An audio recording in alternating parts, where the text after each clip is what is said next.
8 months of unrelenting war, widespread death, destruction and suffering. But Hezbollah vows to increase force against Israel.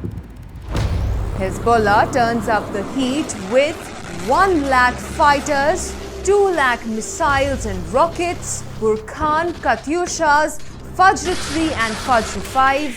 Iran's strongest proxy now aims 2 lakh missiles at Israel. Israel has some 1,70,000 troops on active duty, 3,60,000 reservists ready for war. F-5, F-16 and F-35 multi-purpose jet fighters, Heron pilotless planes, highest altitude system Arrow 3. Hezbollah testing Israel's capabilities.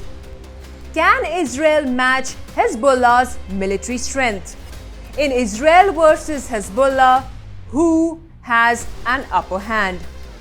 Deadliest war unfolding in slow motion.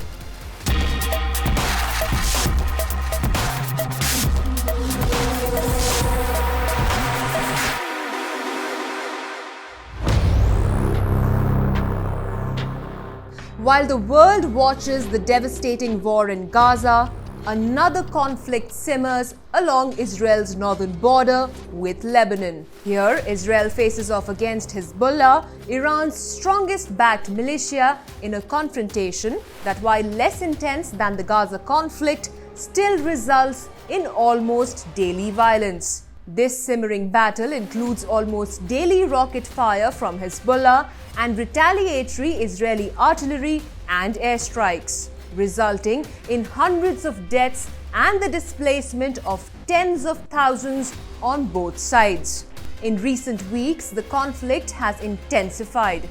Hezbollah has been deploying more advanced weaponry, striking deeper into Israeli territory.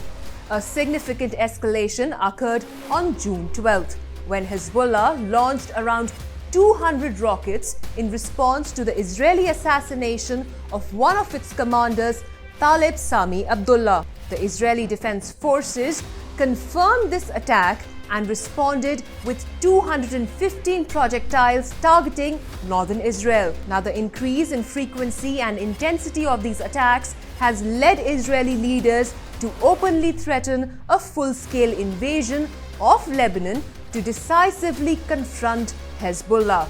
This brings us to some crucial questions.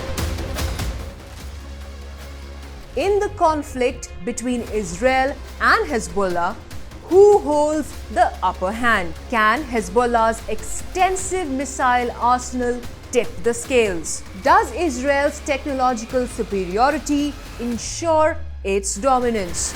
How significant is the disparity in troop numbers?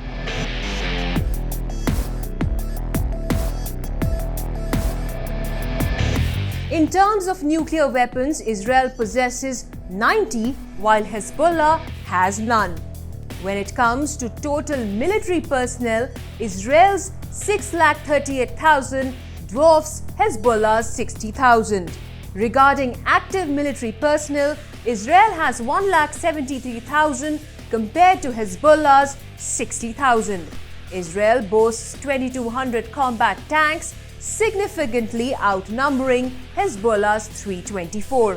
Additionally, Israel's total of 56,290 armored vehicles far exceeds Hezbollah's 24,978. And these numbers are just the tip of the iceberg.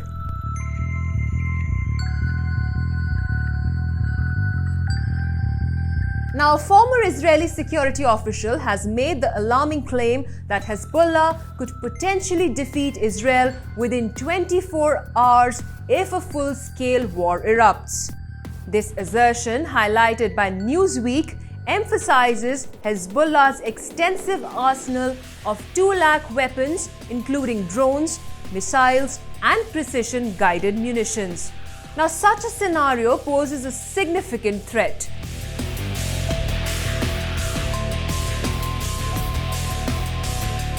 The rules originated from an oral agreement brokered in 1993 by then Secretary of State Warren Christopher to end a week-long Israeli assault on southern Lebanon known as Operation Accountability. This agreement stipulated that Israel would not target civilians in Lebanon and Hezbollah would refrain from firing into Israel. Though informal, this agreement set a precedent recognizing Hezbollah's resistance as long as it stayed outside Israeli borders. This understanding was later formalized in the Israel-Lebanon ceasefire understanding of 1996, which explicitly prohibited attacks on civilians and established a monitoring group to enforce compliance.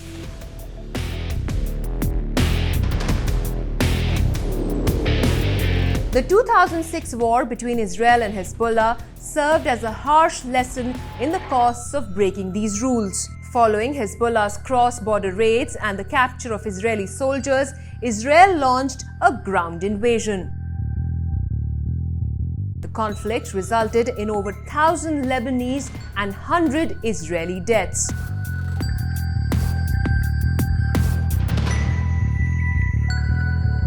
Following Hamas's attacks on October 7, Hezbollah declared solidarity with Hamas and initiated near-daily missile and rocket assaults on Israel's southern border.